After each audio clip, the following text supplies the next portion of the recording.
এই যে তো এও একটা পাপ করেছিল বলে আটকে দিয়েছে। পড়াশোনা শেখ ভালো করে। কি শিখছিস?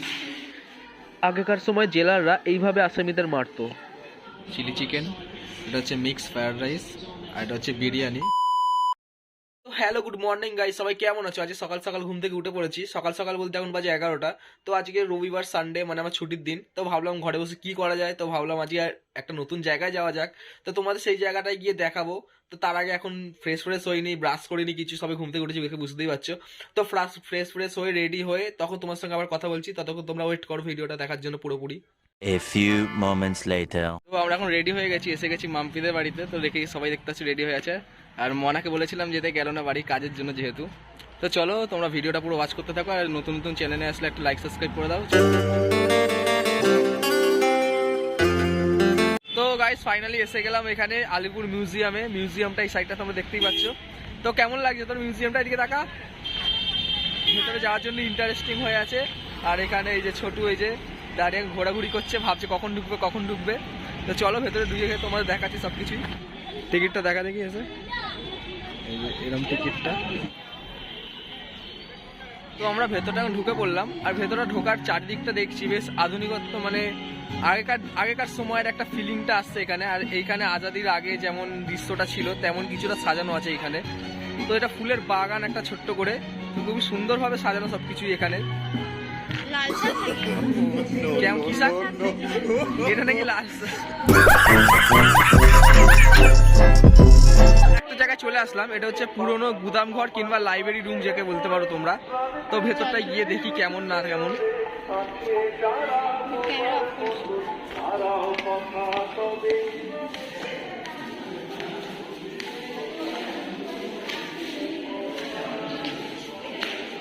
এটা লাইব্রেরি।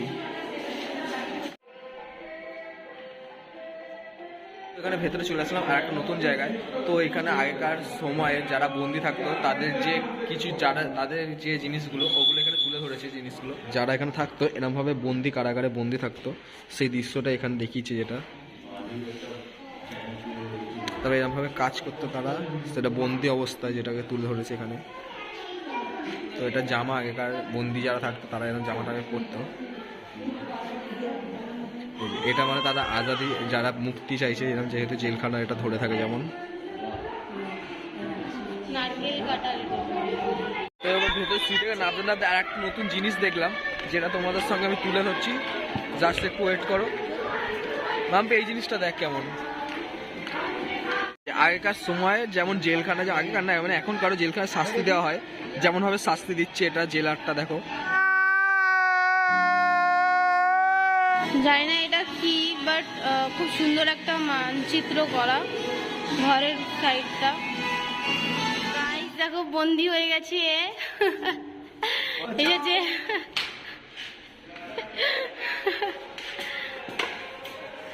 এখানে মানুষকে আটকে রাখতো, মানে যারা পাপ করতো শাস্তি পেত, তো এদের জেলে আটকে রাখতো। এও একটা পাপ করেছিল বলে আটকে দিয়েছে।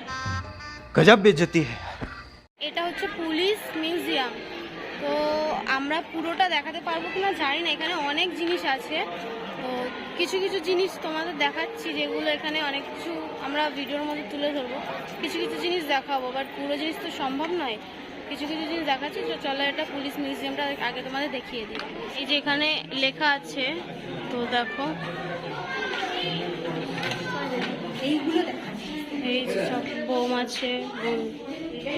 এই যে এটা ঢাকা ষড়যন্ত্র মামলা 1910।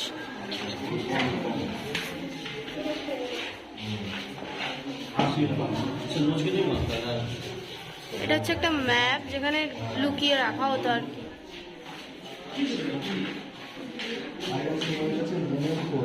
মানে ইতলের টাইপের এত বড় একটা ব্লাস্ট করেছে, কতটা পরিমাণে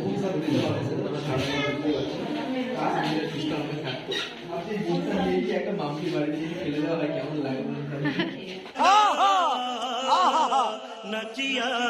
বন্ধুরা এখানে এসে অনেক কিছু নাম আমরা জানতে পারছি, যেটা আগেও আমি ইতিহাস বইতে পড়েছিলাম, কিন্তু অতটা চর্চা ছিল না আমাদের, তাই তো। কিন্তু এখানে এসে দেখে বুঝতে পারছি ও জানতে পারছি যে জিনিসগুলো ঠিক ছিল, সত্যি ছিল ওই জিনিসগুলো। সবকিছু দেখে এটা মনে পড়েছে এই রাইটার্স বিল্ডিং এ আক্রমণের এই যে যেই বোমাগুলো ছোড়া হতো আর কি, তো এই যে এই বোমাগুলো সেইগুলো এইগুলোর মধ্যে সব আছে। তো এই যে একটা পাগলি একা একা এখন চলে যাচ্ছে আমাদের না দেখে, ওই জায়গা হচ্ছে নজরুল তন্ত্র নামটা, মানে এই জায়গাটা দেখো।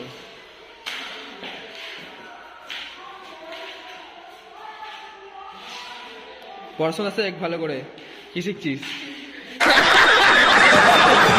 তো তোমাদের আর একটা জিনিস দেখাচ্ছি যেটা লেখা আছে মানিকতলা ইউজ হয়েছে নাকি, এত বড় বোম নাকি ইউজ হয়েছে। তো জানি না ঠিক এটা কতটা সত্য, কিন্তু দেখে তো সত্যি করে মনে হচ্ছে, তাই তো? আমরা ফাঁকা ফাঁকায় উঠেছিলাম দ্বীপান্তরে বন্দি জীবন, যেটা তোমরা দেখালাম, সেটা দেখো কতটা লাইন দেখা যাচ্ছে। তা আমাদের ভাগ্যটা ভালো বল, আমরা ফাঁকা ফাঁকা দেখে নিয়েছি। এখন সোজাসুজি এসে গেলাম ফাঁসির মঞ্চে।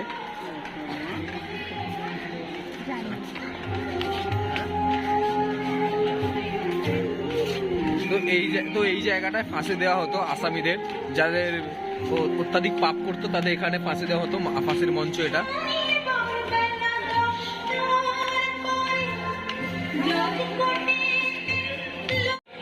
এই যেটা ফাঁসি দেওয়ার রুম, এই যেটা জেলার সাহেব।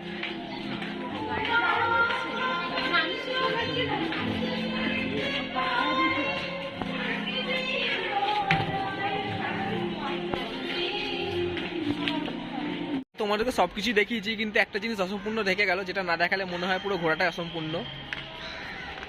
তো গান্ধীজি এই দেখো। তো গাইস আমাদের এখন দেখা বলতে পারো মিনিমাম কমপ্লিটই পুরো। তো যেগুলো পেরেছি তোমাদের সঙ্গে তুলে ধরেছি, যেগুলো দেখার বিষয়। এখানে অনেক জিনিস তোমাদের যেগুলো যেগুলো আমরা দেখেছি, যেগুলো যেগুলো দেখিয়েছি তোমাদের, তার মাধ্যমে আমরা তুলে ধরেছি ভিডিওর মাধ্যমে। তো এখন আমরা খেতে যাচ্ছি, খুব খিদে পেয়েছি আমাদের, তো ওখানে কি তোমাদের সাথে দেখা হচ্ছে। তো এসে গেছি এখন খাওয়ার জন্য, এখন হাট করে এসেছি রেডি হওয়ার জন্য, আর খেতে বসবো জমিয়ে আর কি। তো রেস্টুরেন্টটা ঘুরিয়ে দেখি একটু ব্যাক ক্যামেরায় কেমন এইগুলো দেখি খেলা দেখছি, খেলা দেখছি দেখি। তো গাইস এখন আমাদের খাবার চলে এসেছে। এটা হচ্ছে তোমার চিলি চিকেন, এটা হচ্ছে মিক্স ফ্রায়েড রাইস, আর এটা হচ্ছে বিরিয়ানি। তো বিরিয়ানিটা ভাই অর্ডার করেছে, ওর বিরিয়ানি লাভারও। আর আমরা আয়োজন করেছি এইটা। তো ও তো একা খেতে পারবে না, যে কারণে সবাই মিলে খাওয়া হবে। আর এদিকে মাম্পি দেখি কেমন খাবার দেখে ও জিভ থেকে লালা টপ টপ করে পড়ছে, একটু করে দেখে বোঝা যাচ্ছে। আর এদিকে পাগলা থাকে, দেখ খাবে কখন সেটার জন্য ব্যস্ত। কেমন লাগছে খেতে? আমাদের খাওয়া দাওয়া কমপ্লিট হয়ে গেছে। তো ব্লগটা আজকে এখানেই শেষ করলাম। আর তোমাদের ভিডিওটা কেমন লেগেছে একটা লাইক, একটা কমেন্ট করে, একটা সাবস্ক্রাইব করে জানিয়ে দেবে আমাদেরকে। আর আমাদের পাশে থাকবে। তো চলো দেখা হবে নেক্সট ব্লগে, ততক্ষণ তোমরা ওয়েট করে থাকো। চলো টাটা।